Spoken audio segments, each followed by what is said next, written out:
हाँ जी, नमस्ते, good morning, Ram Ram. Channel को अभी तक सब्सक्राइब नहीं किया तो सब्सक्राइब करके बेल आइकन ज़रूर प्रेस कर लें। मैं इस वीडियो में आपको एक बहुत अच्छी जानकारी देना चाह रहा हूँ सोशल इकनॉमिक को लेके कि सोशल इकनॉमिक के नंबर कैसे मिलेंगे और क्या क्या नियम है। ये तो शायद सबको पता लग गया होगा कि 5 नंबर ही मिलेंगे ग्रुप डी में। ग्रुप सी के मेंस में 2.5 नंबर है। अब इसके बाद जॉब में कौन नहीं होना चाहिए वो सबको पता है, खुद नहीं होनी चाहिए, फादर मदर, और मैरिड है तो फिर वाइफ नहीं होनी चाहिए, और लड़का नहीं होना चाहिए उनका। ठीक है, तो ये तो मेल कैंडिडेट के लिए है, जैसे खुद, उसके पिता माता, वाइफ और अनमैरिड ब्रदर और बेटा। फीमेल के लिए भी सेम कंडीशन है। ठीक है, बस जहाँ ब्रदर था, सिस्टर है, ठीक है, वो कहीं पर भी नहीं शामिल की गई है फैमिली में। ब्रदर अनमैरिड सब जगह शामिल किया गया है, लेकिन मैरिड के केसेस में जो है वहाँ पर ब्रदर का भी कोई इशू नहीं आता, वहाँ आता है देवर का। अनमैरिड देवर जो है, जिसको आप कह सकते हो अनमैरिड ब्रदर इन लॉ। और इसके अलावा सास ससुर नहीं होने चाहिए, और वहाँ पे फैमिली जो है, जो ससुराल वाली है जिसको हम कह सकते हैं लॉ, ठीक है, वहाँ के लिए यूज़ करेंगे। डिवोर्स के लिए अपनी फैमिली जैसे माता पिता भाई, वही सारी चीज़ें ये रहेगी। That any person among in candidates family in government job having separate PP family ID ration card will not be entitled to be awarded weightage under social economic criteria having no government job. ये नहीं है कि भी मान लो family ID अलग बनवा ली, पिताजी job में हैं, भाई पिताजी से अलग ही बनवा ली फैमिली आईडी, तो इससे ऐसे नंबर नहीं मिलेंगे। इफ़ ए पर्सन हिमसेल्फ और his family member is once selected or appointed with or without getting the benefit, ये पॉइंट बहुत इंपॉर्टेंट है, जो कईयों के दिमाग में ये घुसा हुआ है कि हम नंबर ले लेंगे, हरियाणा पुलिस में भी ले लिए, अब ग्रुप सी में भी ले लेंगे, ग्रुप डी में भी ले लेंगे, फलाने में ले लेंगे, डी में ले लेंगे, तो ऐसा संभव नहीं है। एक बार जो सिलेक्ट हो गया, अपॉइंट हो गया, चाहे नंबर लेके हो चाहे बिना लिए, अब सरकार HSC ये कह रही है कि हम दोनों में चॉइस देंगे। ग्रुप डी पहले ज्वाइनिंग हो रही है, तो ग्रुप डी पहले ज्वाइनिंग हो जाएगी तो ग्रुप सी में नहीं मिलेंगे। आप एक बार चाहे नंबर लेके सिलेक्ट हो गए, चाहे आप बिना लिए सिलेक्ट हो गए, ठीक है, तो फिर नंबर नहीं मिलेंगे। ये बात अपना दिमाग में डाल लें आप। नो अदर फैमिली मेम्बर, भाई लग गया, ठीक है, तो नंबर नहीं मिलेंगे, सिंपल बात है।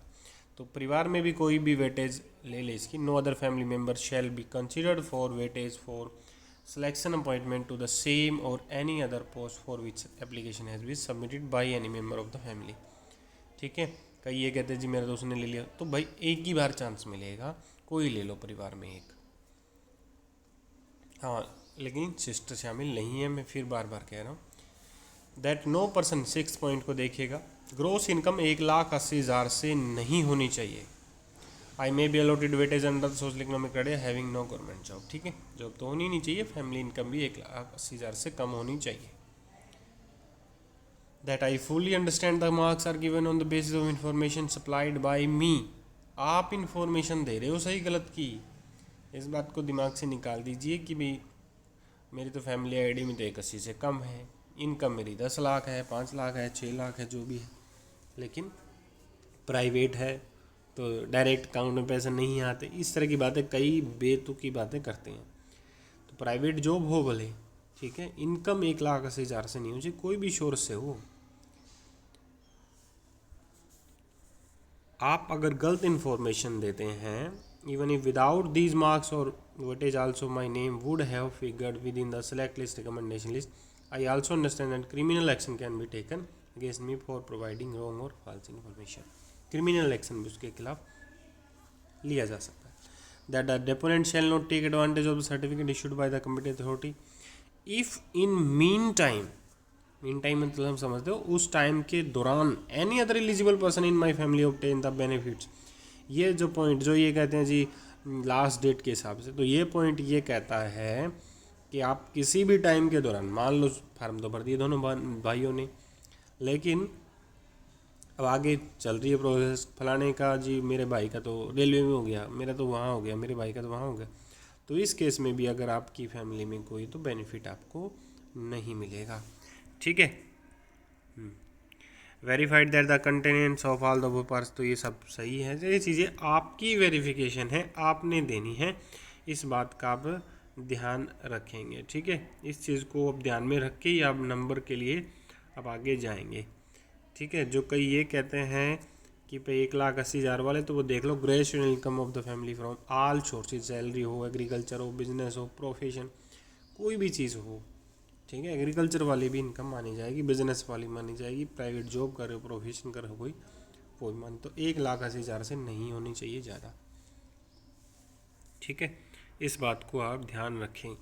कई कहते हैं जी फलाने में गवर्नमेंट एम्प्लॉई है, रेगुलर है कि नहीं, जैसे ये है कोऑपरेटिव सोसाइटी में रेगुलर एम्प्लॉई है तो फिर नंबर नहीं मिलेंगे, चाहे डिपार्टमेंट हो, बोर्ड हो, कॉरपोरेशन हो, कंपनी हो, कोई स्टैट्यूटरी बॉडी हो, या फिर कमीशन हो, अथॉरिटी ऑफ हरियाणा गवर्नमेंट और एनी अदर स्टेट हरियाणा या गवर्नमेंट ऑफ इंडिया, किसी में भी हो, ये चीज़ का भी आप ध्यान रखेंगे। तो ये थी इन्फॉर्मेशन, यानी अब चाहे आप ग्रुप डी के नंबर ले लो, चाहे ग्रुप सी के, आप तो नंबर 1 के ही मिलेंगे। एक बार आप सिलेक्ट या अपॉइंट हो गए तो फिर आपका कोई भी फैमिली मेम्बर नहीं ले पाएगा नंबर। ठीक है, ये मैं पहले बता चुका हूँ। 2 भाई एक ही वैकेंसी में है, जैसे ग्रुप डी में ही है दोनों, तो फिर एक को बेनिफिट मिलेगा, बड़े को। ठीक है, बड़ा मान लो कि बेनिफिट दे दिया और बड़ा सेलेक्ट नहीं हो रहा, अब ऐसे क्वेश्चन पूछेंगे तो बड़ा अगर उसमें सेलेक्ट नहीं आ रहा है फिर छोटे को मिल जाएगा नंबर, अगर बड़ा उसको नंबर लेके सिलेक्ट हो गया है तो फिर छोटे को नहीं मिलेंगे। ये नियम आपके लिए सबके लिए बराबर है। ठीक है, नमस्ते, जय हिंद, राम राम, शुभ दिन। हाँ जी, कुछ और चीज़ें मैं थोड़ा सा बता देता हूँ। जो गजट आया था, जो नोटिफिकेशन का एक पार्ट है, जो इसके अंदर पेज नंबर 48 पे है, 44 पे, ये सारा डिटेल। 1-2 पॉइंट और बता देता हूँ जो उसमें नहीं था, उससे अलग मैं आपको ये क्लियर कर देता हूँ कि आप इसमें पढ़िएगा पॉइंट नंबर जो है 2, the weightage of Haryana staff selection commission और any other recruitment agency body under Haryana government shall be given only once in a lifetime for appointment on regular basis, यानी जीवन भर में आपको एक ही बार वेटेज का बेनिफिट मिलेगा। ठीक है, इफ़ ए पर्सन हिमसेल्फ और his family member is one selected appointed हो गए, नंबर लेके ना लेके, तो वो क्लियर कर दिया था पहले ही कि फिर से वो नंबर नहीं ले पाएंगे।